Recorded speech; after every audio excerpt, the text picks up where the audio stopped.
Primeira Epístola do Apóstolo Paulo a Timóteo, capítulo 4. Mas o Espírito expressamente diz que nos últimos tempos apostatarão alguns da fé, dando ouvidos a espíritos enganadores e a doutrinas de demônios, pela hipocrisia de homens que falam mentiras, tendo cauterizado a sua própria consciência, proibindo o casamento e ordenando a abstinência dos alimentos que Deus criou para os fiéis e para os que conhecem a verdade, a fim de usarem deles com ações de graças. Porque toda a criatura de Deus é boa, e não há nada que rejeitar, sendo recebido com ações de graças. Porque pela palavra de Deus e pela oração é santificada. Propondo estas coisas aos irmãos, serás bom ministro de Jesus Cristo, criado com as palavras da fé e da boa doutrina que tens seguido. Mas rejeita as fábulas profanas e de velhas, e exercita-te a ti mesmo em piedade, porque o exercício corporal para pouco aproveita, mas a piedade para tudo é proveitosa, tendo a promessa da vida presente e da que há de vir. Esta palavra é fiel e digna de toda a aceitação. Porque para isto trabalhamos e lutamos, pois esperamos no Deus vivo, que é o Salvador de todos os homens, principalmente dos fiéis. Manda estas coisas e ensina-as. Ninguém despreze a tua mocidade, mas sê o exemplo dos fiéis na palavra, no trato, no amor, no espírito, na fé, na pureza. Persiste em ler, exortar e ensinar, até que eu vá. Não desprezes o dom que há em ti, o qual te foi dado por profecia, com a imposição das mãos do presbitério. Medita estas coisas, ocupa-te nelas, para que o teu aproveitamento seja manifesto a todos. Tem cuidado de ti mesmo e da doutrina. Persevera nestas coisas, porque fazendo isto, te salvarás, tanto a ti mesmo como aos que te ouvem. Não repreendas asperamente o ancião, mas admoesta-o como a pai, aos moços como a irmãos, as mulheres idosas como a mães, as moças como a irmãs em toda a pureza. Honra as viúvas que verdadeiramente são viúvas. Mas, se alguma viúva tiver filhos ou netos, aprendam primeiro a exercer piedade para com a sua própria família e a recompensar seus pais, porque isto é bom e agradável diante de Deus. Ora, a que é verdadeiramente viúva e desamparada, espera em Deus e persevera de noite e de dia em rogos e orações. Mas a que vive em deleites, vivendo está morta. Manda, pois, estas coisas para que elas sejam irrepreensíveis. Mas, se alguém não tem cuidado dos seus, e principalmente dos da sua família, negou a fé, e é pior do que o infiel.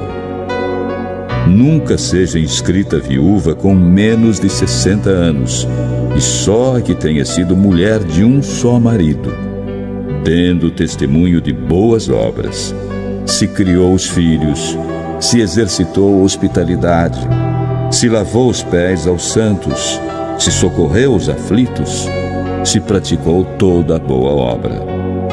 Mas não admitas as viúvas mais novas, porque, quando se tornam levianas contra Cristo, querem casar-se, tendo já a sua condenação por haverem aniquilado a primeira fé. E além disto, aprendem também a andar ociosas de casa em casa, e não só ociosas, mas também paroleiras e curiosas, falando o que não convém. Quero, pois, que as que são moças se casem, gerem filhos, governem a casa e não deem ocasião ao adversário de maldizer, porque já algumas se desviaram, indo após Satanás. Se algum crente ou alguma crente tem viúvas, deve socorrê-las, e não se sobrecarregue a igreja, para que se possam sustentar as que verdadeiramente são viúvas. Os presbíteros que governam bem sejam estimados por dignos de duplicada honra, principalmente os que trabalham na palavra e na doutrina. Porque diz a Escritura: não ligarás a boca ao boi que debulha, e digno é o obreiro do seu salário. Não aceites acusação contra o presbítero, senão com 2 ou 3 testemunhas. Aos que pecarem, repreende-os na presença de todos, para que também os outros tenham temor. Conjuro-te diante de Deus e do Senhor Jesus Cristo e dos anjos eleitos, que sem prevenção guardes estas coisas, nada fazendo por parcialidade. A ninguém imponhas precipitadamente as mãos, nem participes dos pecados alheios. Conserva-te a ti mesmo puro. Não bebas mais água só, mas usa um pouco de vinho, por causa do teu estômago e das tuas frequentes enfermidades. Os pecados de alguns homens são manifestos, precedendo o juízo, e em alguns manifestam-se depois. Assim mesmo, também as boas obras são manifestas, e as que são de outra maneira não podem ocultar-se. Todos os servos que estão debaixo do jugo estimem a seus senhores por dignos de toda a honra, para que o nome de Deus e a doutrina não sejam blasfemados. E os que têm senhores crentes, não os desprezem por serem irmãos. Antes, os sirvam melhor, porque eles que participam do benefício são crentes e amados. Isto ensina e exorta. Os falsos mestres. Se alguém ensina alguma outra doutrina, e se não conforma com as sãs palavras de nosso Senhor Jesus Cristo e com a doutrina que é segundo a piedade, é soberbo e nada sabe, mas delira acerca de questões e contendas de palavras, das quais nascem invejas, porfias, blasfêmias, suspeitas ruins, contendas de homens corruptos de entendimento e privados da verdade, cuidando que a piedade seja causa de ganho. Aparta-te dos tais. Mas é grande ganho a piedade com contentamento, porque nada trouxemos para este mundo, e manifesto é que nada podemos levar dele. Tendo, porém, sustento, e com que nos cobrirmos, estejamos com isso contentes. Mas os que querem ser ricos caem em tentação e em laço, e em muitas concupiscências loucas e nocivas que submergem os homens na perdição e ruína.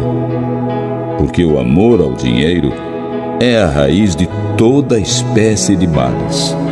E nessa cobiça, alguns se desviaram da fé e se traspassaram a si mesmos com muitas dores. Mas tu, ó homem de Deus, foge destas coisas e segue a justiça, a piedade, a fé, o amor, a paciência, a mansidão. Milita a boa milícia da fé. Toma posse da vida eterna, para a qual também foste chamado, tendo já feito boa confissão diante de muitas testemunhas. Mando-te diante de Deus, que todas as coisas vivifica, e de Cristo Jesus, que diante de Pôncio Pilatos deu o testemunho de boa confissão, que guardes este mandamento sem mácula e repreensão até a aparição de nosso Senhor Jesus Cristo, a qual a seu tempo irá mostrar o bem-aventurado e único poderoso Senhor, Rei dos reis e Senhor dos senhores, aquele que tem Ele só a imortalidade e habita na luz inacessível, a quem nenhum dos homens viu nem pode ver, ao qual seja honra e poder sempiterno. Amém. Manda aos ricos deste mundo que não sejam altivos, nem ponham a esperança na incerteza das riquezas, mas em Deus, que abundantemente nos dá todas as coisas para delas gozarmos. Que façam bem, enriqueçam em boas obras, repartam de boa mente e sejam comunicáveis. Que entesourem para si mesmos um bom fundamento para o futuro, para que possam alcançar a vida eterna. Ó Timóteo, guarda o depósito que te foi confiado, tendo horror aos clamores vãos e profanos e às oposições da falsamente chamada ciência, a qual alguns, professando-a, se desviaram da fé. A graça seja contigo. Amém.